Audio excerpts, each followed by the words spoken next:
Today is Wednesday, February 18th, 2004, and this is the beginning of an interview with Walter Lee Dowdy, Jr. at the Erlanger HealthLink Plus office, Chattanooga, Tennessee. Mr. Dowdy was born on August 21st, 1930, and is now 73 years old. My name is Michael Willey, and I'll conduct this interview. Mr. Dowdy, could you state for the recording your name, please? I am Walter Lee Dowdy, Jr. Okay, and during which war did you serve, Mr. Dowdy? I served in the Korean War. And in which branch of the service? I was in the Army. And what was your highest rank? My highest rank was corporal. Okay. Where were you born, Mr. Dowdy? I was born in Osceola, Arkansas in 1930. Okay, where is that again? Osceola. Osceola. Osceola. Okay, whereabouts is Osceola, Arkansas? I've been there once since I became an adult. Really? But I don't know where it is. I don't know where, but it's a little small town. Okay. My parents moved from Osceola, Arkansas to Michigan. And jobs and sharecropping, it was bad in those days. So we moved there. We came there in 1932. Okay. And my family, it was 9 of us kids. Wow. It ended up being 9 of us kids after we got to Benton Harbor, Michigan. Okay. And we was raised in Benton Harbor. All right. Went to grade school there, and junior high and high school. And where did you fit in? You said there were 9 brothers and sisters. My mother had children in threes. 3 girls, 3 boys, and 3 girls. I'm the oldest boy out of the 6 3 sisters? boys. Yes, 6 sisters. Yes. Wait a minute, there's the nightmare right there. And they spoiled us boys. We were spoiled. Yeah, and we had a good childhood. My mom didn't work. My daddy worked. He worked WPA. We picked fruit during summer. Summer vacation. I don't know what that was, but we picked fruit and we gave the money to our mom. But we always had plenty to eat. Right. I didn't know why we was poor until they told I was poor, because we had plenty to eat. Right. We played games. We rolled tires. We made carts out of skate wheels and stuff. We had a grand time. Played ball. Nobody knew what. No, I wasn't poor. I wasn't poor. No, Right. and we had a grand time. My parents said we had to finish high school. No ifs, ands, and buts. We had to. Now, all 9 of us finished high school in Benton Harbor, Michigan. Several of us went to college. I went to college. Where'd you go to school? I went to Western Michigan University. First I started. They got a pretty good basketball. Sure have. I started junior college. That was after I got out of the military. Okay. But I graduated Benton Harbor High School in 1948. Okay. Me and 2 other buddies, we were going to be doctors. And but during this time, if you can remember historically, Eisenhower was talking about universal military training. Right. So we said we didn't want to go in and get in medical school, get into college, and drop out for a couple of years to go in the military. So we said we'd enlist. My 2 friends enlisted. Get your term over. And, yes. And do it right. My 2 friends enlisted before I did. I was a holdout. So they went in before I did, but I finally enlisted, and I told my parents and my father and mom, they broke their hearts. It was crying, but I went in. But did they understand the reasoning, the logic behind it? And Korea was, we had already fought the war to all wars, right? There wasn't going to be any more wars. And in November 1948, I enlisted. Okay. And they shipped me off to Fort Riley, Kansas, Camp Funston. Okay. The reason I remember it so well, my father was in World War I.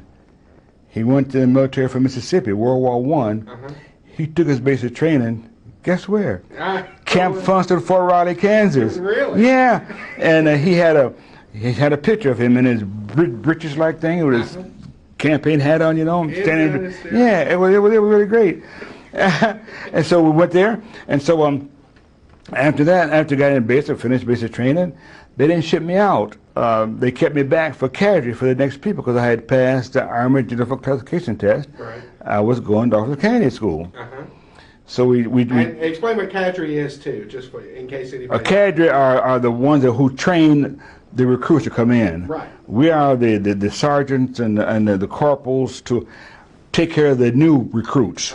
Okay, we help the sergeants and other higher ups to train the new recruits. Right. So there was 2 groups came in. I still hadn't got my orders for OCS, Officer Candidate School. Then they shipped me out to Fort Leavenworth, Kansas. That's the Command and General Staff College. Okay. So we was there. So I would start cooking now. I cooked in for the officer at the Command and General Staff College. And are you waiting for an opening at OCS? Waiting for my officer, orders, yes. We was up there, and officers from all over the world came to be trained there. So my orders still hadn't came.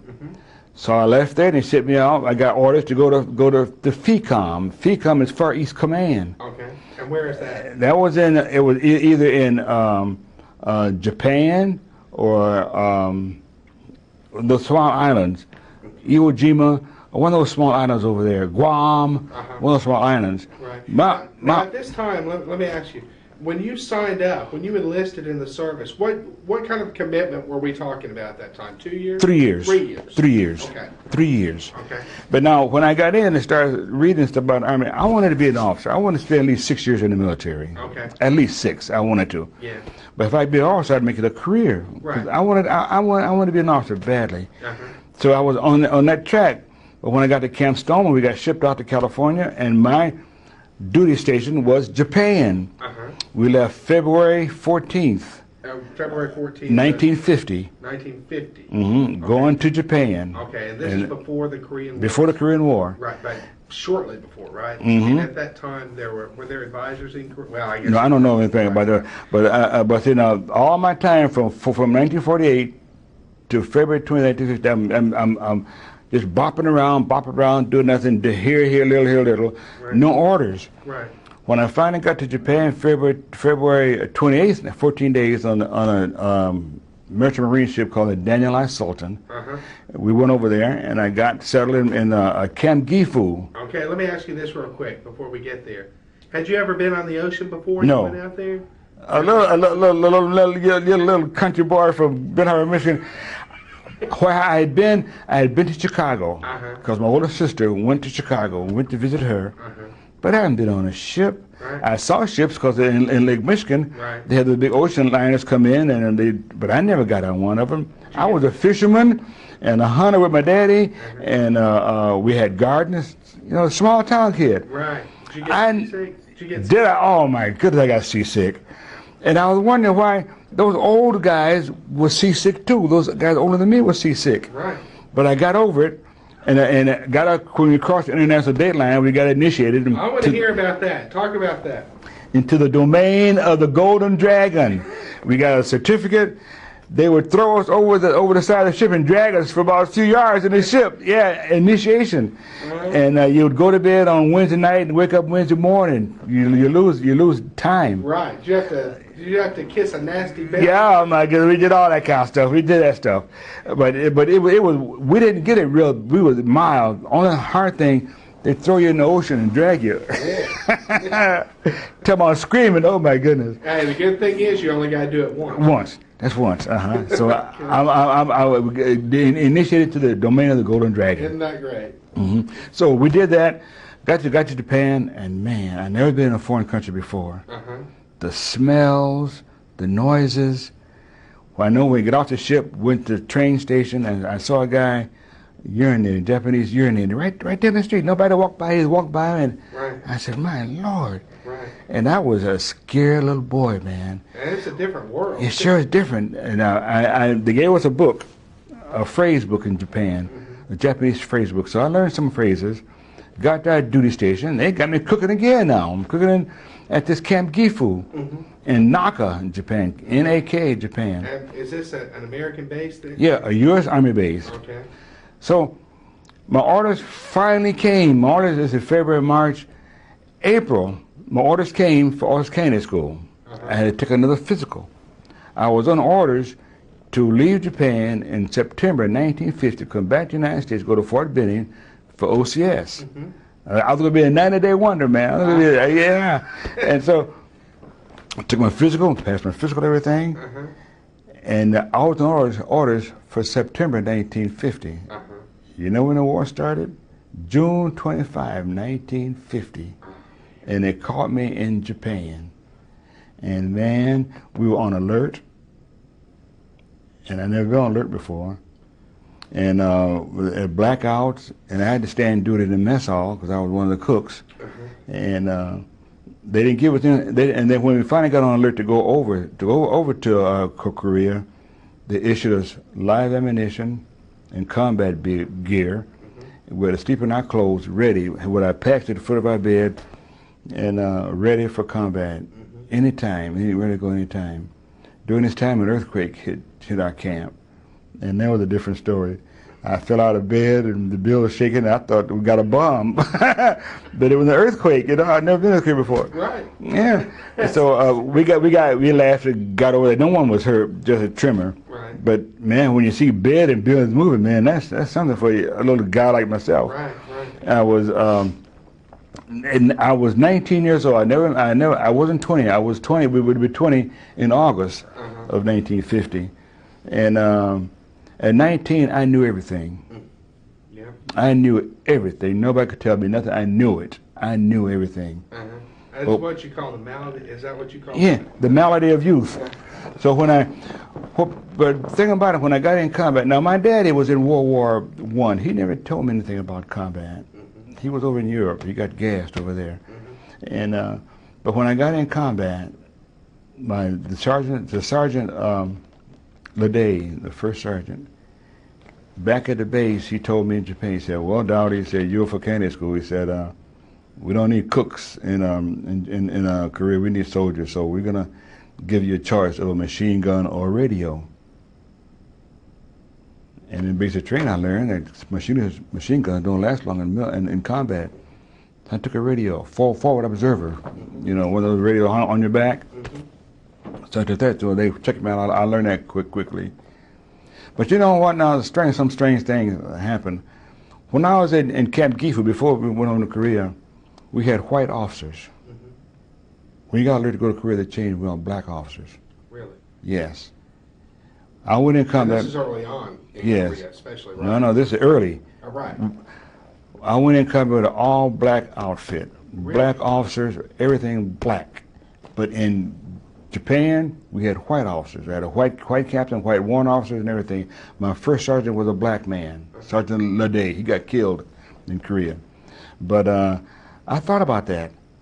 Cause I thought the Army was segregated. I thought Truman had fixed that up. Right. But in basic training for Riley, I was in an all-black outfit too. So I thought about that because I read a lot. Right. And so when I got in but then I was with the 24th Infantry Regiment. And reading history, 24th Infantry Regiment, I learned that 25th Division, 24th Infantry Regiment, I learned that the 24th Infantry Regiment, all black outfit, ran off and left their colors during World War II. And they were banned from coming to the United States, coming back to this country as a unit. Really? That's what I heard that was a misunderstanding. But I mean, that's what I heard. Now I didn't. Yeah. So then we went in there, and I was given a assignment to go over there and see what's doing over there. You know. Now at this point, when you're let on, I mean, are you walking out into a position where you're ready to go into combat? Yes, I'm loaded. I got combat, everything. I got ammunition. I got my radio. And I'm ready to go. Well, and I got a man with me. You think you're ready to go? Yeah. Right. They told me I'm ready to go, so I got to go. I mean, are you scared though? I'm scared. Oh man, you're talking about scared. Anybody that go into combat and say they're not scared, they're crazy. You hear bullets, you hear bombs falling, you hear airplanes flying over you, you hear. Okay. You know, while I was at a hospital down in San Antonio, Texas. I always came home. I came home for the holidays. I came home for Christmas in December 1951. And I got the train out of San Antonio, Texas. Now, I'm in uniform. I always kept myself neat. When I got on the train, a black porter put me behind a curtain. Yes. I rode behind a curtain from San Antonio, Texas to St. Louis, Missouri. I'm not kidding you. And I got off the train, to get a train coming to Chicago, and the MPs were walking around the station. They wrote me a citation because I was clean. Other guys got wrote up because they were raggedy and crumpled up. I kept myself neat all the time. But see now, they really hurt me because now I'm hurt. I was looking like this at people from fighting a war for me in a war. Right. And I was sitting behind a curtain. And what really gets me is that you basically sacrificed everything. That's right. You did. I mean, That's you right. sacrificed your future. That's right. And it really did. It ended up sacrificing. You know. But I thank God that I didn't get angry. I could have been a radical, or what you want to call them, a radical or whatever, and march all around and give out vitriolic speeches. But I didn't do that. I went back to school and made sure I got what was due me. And I got what was due me by what the Lord had me to do. Get my education, my demeanor. We were taught to do your best, be your best. Be your best. Treat other folks nice, you'll be treated nice. Right. You know, we wasn't taught to hate. There were injustices. We wasn't taught from our parents. Right. We knew they're there. We didn't hide our head from them. We knew, but we knew that our character would take us where we wanted to go. Right. But still, and there is a difference between being bitter and just really resenting. I mean, you have to resent to a hey, when I'm saying bitter, when I mean bitter like those guys in the 50s, 60s, H. Rap Brown or Muhammad Ali. He's a bitter man. When you listen to Al Sharpton, he's a bitter man. Look at, I'm naming names on the table. I'll name names. When you listen to Jesse Jackson, he's a bitter man. Well, Farrakhan, these are bitter folks. You see, I'm not bitter, but I know, I resent it greatly. Okay, but I say my character, my individual character, will carry me. Case in point, when I finished college in Michigan, and I couldn't get a job in my field. They wasn't hiring black folks in Kalamazoo, Michigan. They weren't hiring. So I took a job as a attendant nurse B at Fort Custer State Home for the Mentally Retarded. Okay? When I took the test for this civil service job in Michigan, I passed it. They didn't hire me. They said I'm physically handicapped. Okay, so what I did, I appealed. I went to Lansing on an appeal, and just happened that my appointment at Lansing was during the week of Hardy Handicap Week. So I went up there. They looked at me. My wife was pregnant. They went at me, and they said, "Okay, we give you a job at the home for the mentally retarded." It was for the home for the mentally ill. So they said, "Somebody come on your blind side." So they gave me a job there. So I worked there. Then in Kalamazoo, they had a opening for a job at the Juvenile detention home, the superintendent. The superintendent, a white man, didn't have his degree. I'm degreed. Right. So they didn't hire me for that. They hired me as I quit my job at the state home, take a job at the juvenile home as an attendant. Then that job come up for us, assistant superintendent. I applied for that. And the board for the juvenile detention home had put in the paper a white male. Okay? This is 55, 57.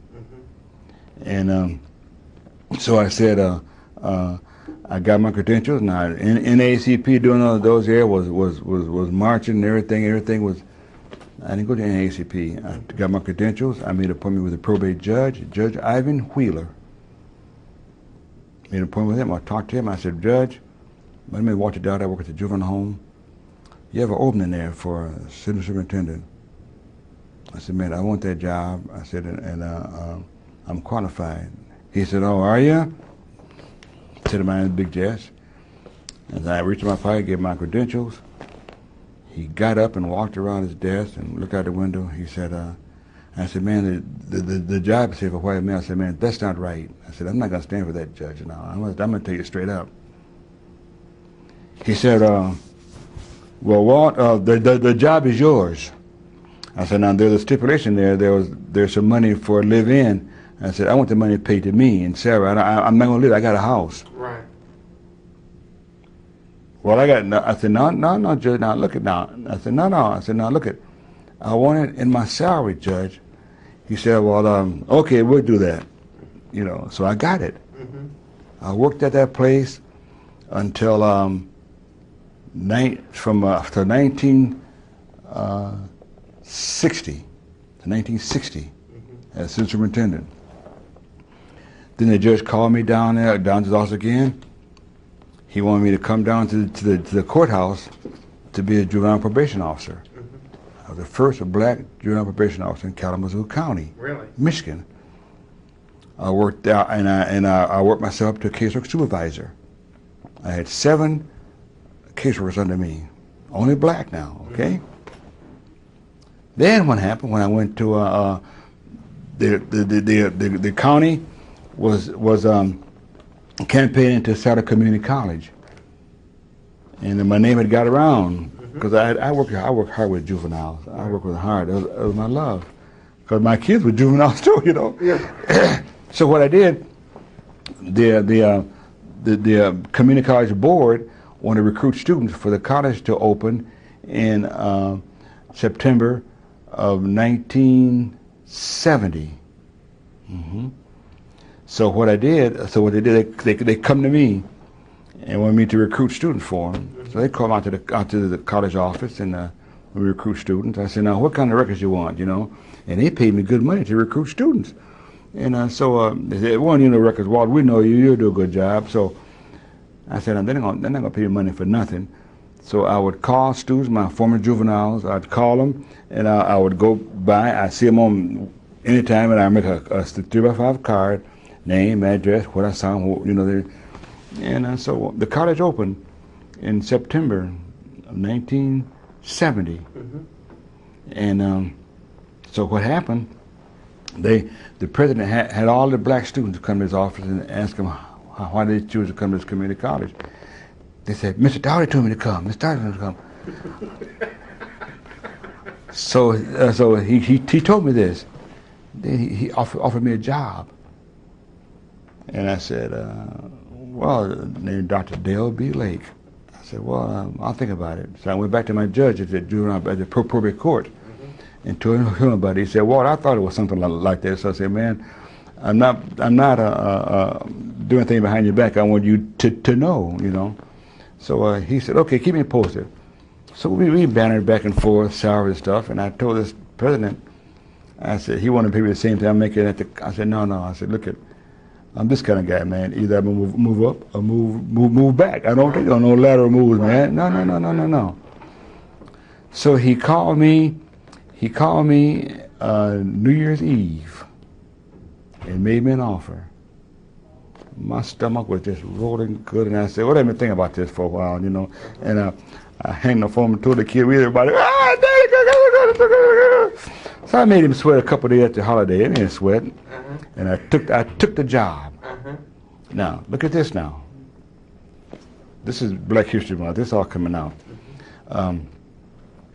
I was the only black administrator at this college. This is Michigan. This is not South. This is Michigan, Kalamazoo, Michigan. I wasn't a dean or professor. I was a director. Director of special programs. Okay? Special programs. What's that? Okay? I'm the eyes and ears of the president of the community. Okay? I'd write programs to get the college out in the community. College way out in the boonies in the communities here. Okay. For recruiting, right? For recruiting, yeah. And I would go to high schools to recruiting. And I would give out financial aid. Okay. So I looked at that, and I said, now, Dr. Lake, I said, this sounds good. I said, but look here, man. I'm not a super nigger. He said, what? I said, you heard me, man. You know? I said, some of this stuff got to go. Yeah. So he said, okay, you won't go to high schools. Yeah, they said, Okay, I said, okay, I'll try this. So I worked that. I reported right to the president. And some guys didn't like that, the other white administrators, because I only got a bachelor's degree. The other guys, reported president, were doctors, you know. I sat in the meetings, had a grand time sitting in the meetings, got a lot of things done. But what happened? They brought another guy in, and what they did, they took the community stuff from me and gave it to him. He was a former president of a college up in Montcalm, Michigan. Brought him down and made him the director. He's the doctor. Right. So I worked with him. So he was over me now. So I worked with him. But then there was giving me more financial aid stuff. So I stopped doing this job all together and concentrated on financial aid. Okay, but then they added another one. They want me to go to high schools now.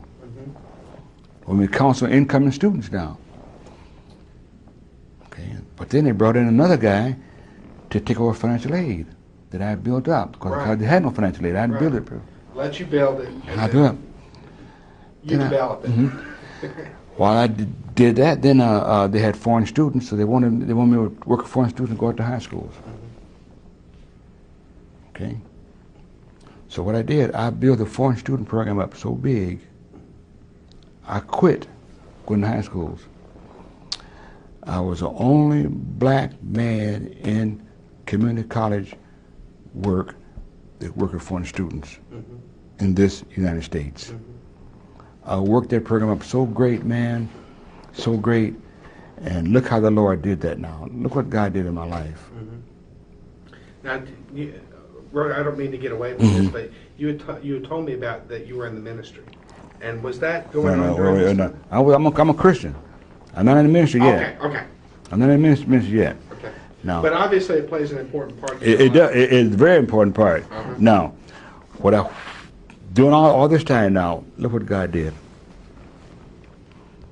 He sent me and my wife and daughter overseas on an expense account. I've been to Egypt. I've been to Kuwait. I've been to Greece. I've been to Nigeria. I've been to Switzerland. I've been to Japan. I've been to Venezuela on an expense account, recruiting students. Right. While I'm recruiting students, I'm giving the gospel out, because I'm a Gideon. Right. I'm giving the gospel out all over. Okay, I brought students back. You know what else happened? With the foreign student organizations in this country, I was a consultant to them. They paid me to consult them. I consulted colleges on foreign student programs. I trained folks. I gave training speeches all over, and all over this country where they met. They called me the guru. Cause hey, I studied. I published. I wrote a book with other guys about the education system in Kuwait before the Saddam thing. Right. See, I been there and wrote a guideline for transferring their work to our work. See, I evaluated foreign credentials from these countries I've been for other colleges. They sent them to me, and I evaluated them, sent them back. I did that, and I retired from that after being there 22 years. Then I went full-time ministry. Okay, that was in 1989. I retired from the Kalamazoo Valley Community College. Okay. Then went full-time ministry. And when you say full-time ministry, in what capacity are you talking about at that time in 1980? Okay, not a pastor. I was at Bible Baptist Church in Kalamazoo. I worked full-time at the church. I wasn't salaried. I was a deacon. I was a teacher. I was missions persons. Okay, I did that. Then in 1992, a Baptist Bible college in Indianapolis called me and wanted me to come, because we had been praying about full-time ministry, my wife and I, because our kids are gone now. The other adults are gone. And so we were praying about that. So this man called me this particular morning. My wife and I had a very good devotion, her and I. So she went downtown. I'm sitting at the table drinking coffee, just having a remembering our devotion we had together. The phone rang.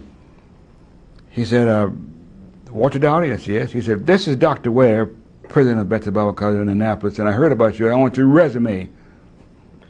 I said, wait a minute, man. I said, I'm retired. He said, I know it. I want your resume. We need you down here. And I thought about it. I've been praying about this. I started crying on the phone.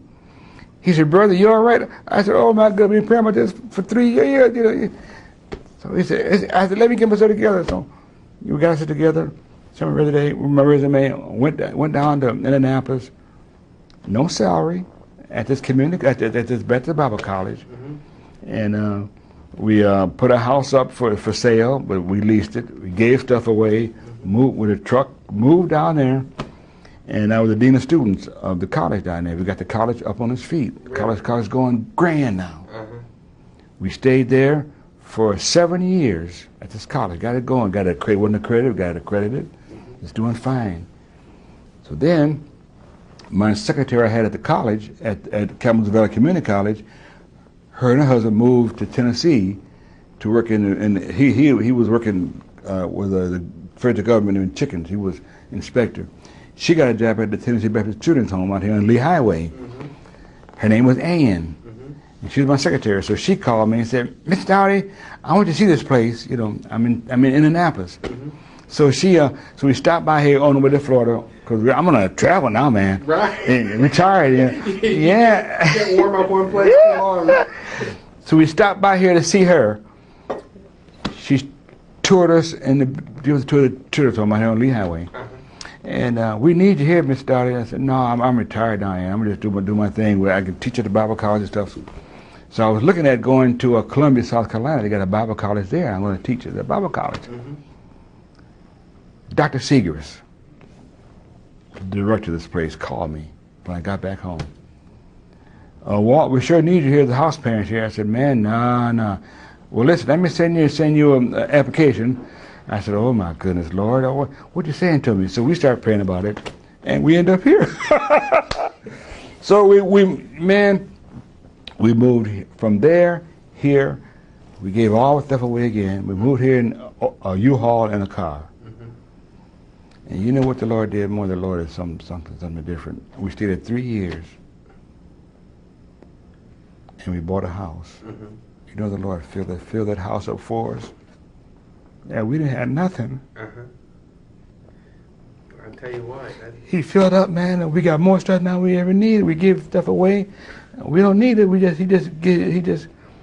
He's just awesome, man. See, that's what the Lord do for you. I got a license to preach in Indianapolis. I finally.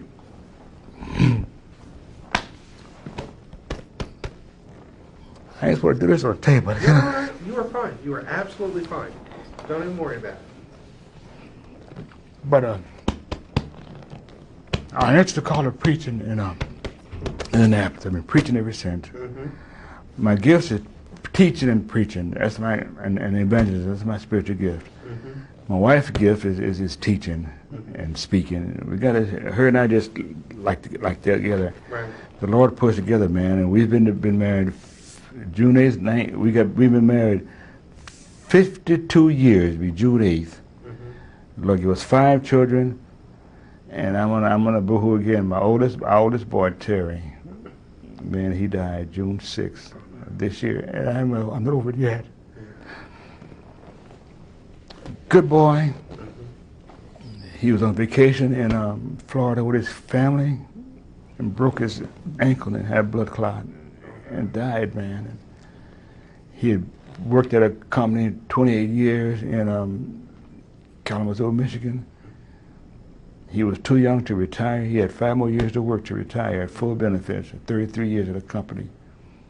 Left 2 older children, and they left a 16-year-old and an 18-year-old. And man, it's been bad. But his funeral was something. He was a Christian. His funeral was something really, really, really awesome. He, when his wife called us, went to Michigan to be with her when they got back, and I went to the barber shop the Saturday before his funeral was on a Tuesday. I was there about 4 or 5 days before. I went to the barber shop, and I led a man in the barber shop to the Lord.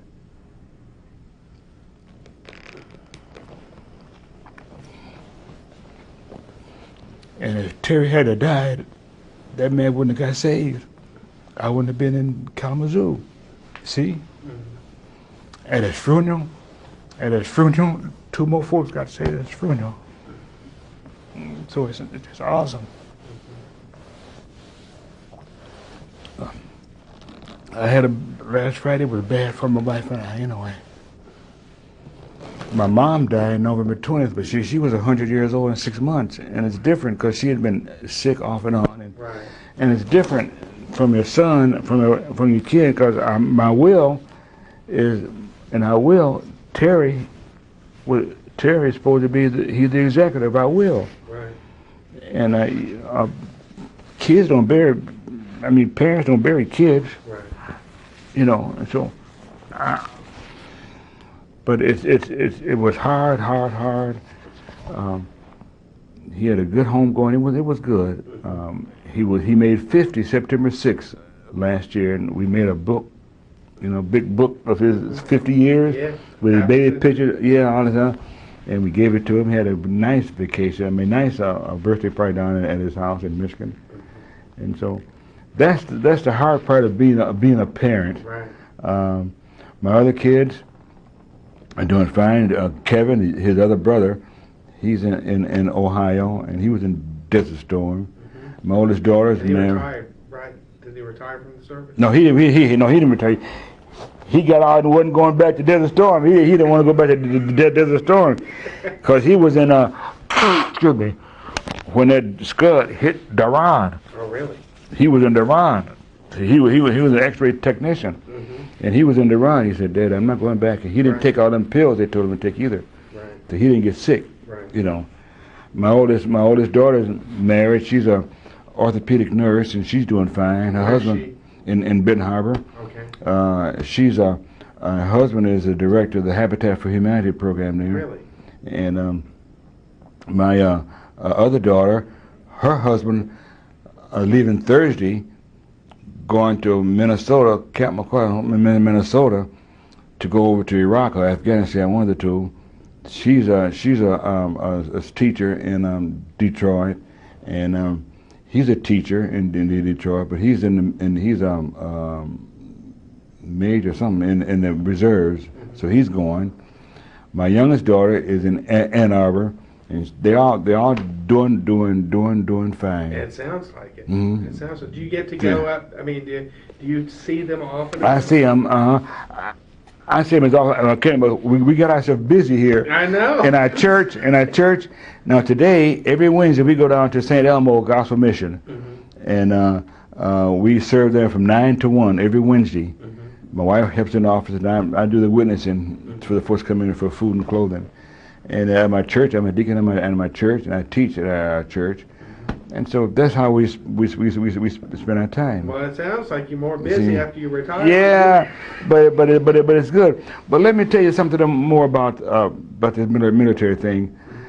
I didn't claim my benefits until I retired in Indianapolis.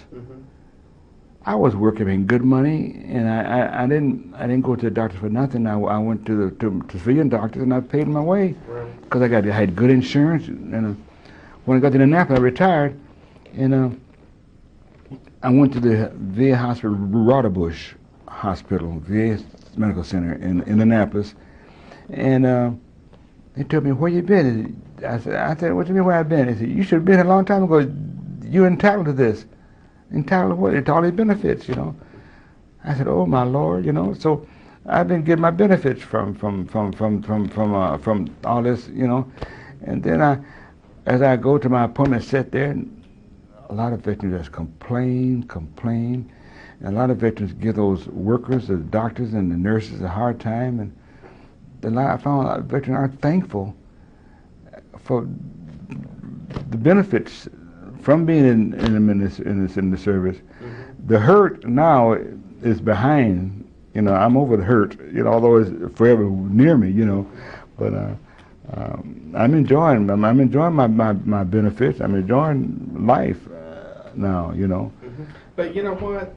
I don't think it's too much to ask that you be recognized for your service. And I Well, think that's one thing. Okay, Even the people who are not bitter and resentful, you know, I don't think it's too much to ask that we recognize and honor them for making a selfless sacrifice. I mean, that's a very selfless. It's a sacrifice. Well, let me tell you something about me. I'm a kind of guy. I don't take compliments too well. I frown up, shrink. Yeah. But I accept them. At our church during the Veterans Day, he had all the veterans to stand and they pray. Well, they call them all down in front. They pray for us. Man, that's a moving service. Sure. Then they have the flags come in and stuff. And now, my deep hate on that Super Bowl, I saw a guy come through with the flag on. Oh, yeah. You don't do that. And my government, I'm sorry to say that my government, the Supreme Court hasn't got guts enough to put stringent penalties for folks who desecrate our flag. I wouldn't buy a shirt half flag and all. No. I wouldn't do that. Well, and I don't know why our courts don't do that. And a man come there and then they have a flag hanging drinking on the shirt. Man, it just ain't right. You're right. See, I don't appreciate that. I don't like that. And what I respect so much is you have a right to say that. That's right. You have a right to say that, and a lot of other I think a lot of other people feel like they don't have a right to say it, and you have a right to make that. You know that. But you know, and what's so sad though? Look at the rights. Everybody got rights. Everybody got rights. But where are rights? You're right. You know what I'm saying? Yeah. Like the homosexual got a right to get married. That's a bunch of stuff. Oh, okay. Now, somebody told me my rights end where your nose begin. Right? Okay. So you know, I don't know, but my military time, I would, if I had to do my military time again, you know, you always said know what you know now. I would shake people on my orders to get to Oscar Kennedy School. I agree, and that's one thing that I look back, and that obviously had a lot to do with the time and with your skin color. Right. And that's why I say, even though you know you being bitter really doesn't make a difference. No. And being resentful, but you know what? You have a right. You had a right. You had every right. And I know it wasn't done at the time, but it would make me so angry. But maybe, since God knows everything, He knows the beginning, the middle, and the ending. Maybe if I'd have got to be an officer, I would have got killed. Yeah. I don't know. Well, obviously it would not have turned out exactly the way it did, because that's... My son always asked me if I would change anything. I said no. I would never change. I would not change anything in my life because you might not be here. That's right. See, because first lieutenants usually right up there front. I mean, second lieutenants, the none-day wonders, up there in front. Right. But I'm thankful. I'm thankful. I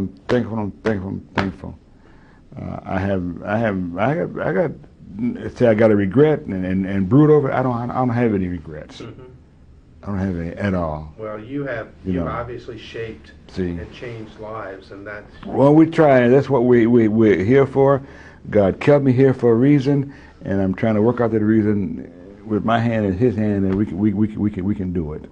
Well, listen, I want to thank you for taking the time to come down. Oh, you're mighty welcome. I'm sorry but see, those are really touchy. Those are touchy things in my life. My son is really our oldest son, Terry. My heart, man. He and I went deer hunting together. We killed our first deer with him, and but I'll see him again. We get to have him. I'll see him. Thank you for coming in. You're welcome.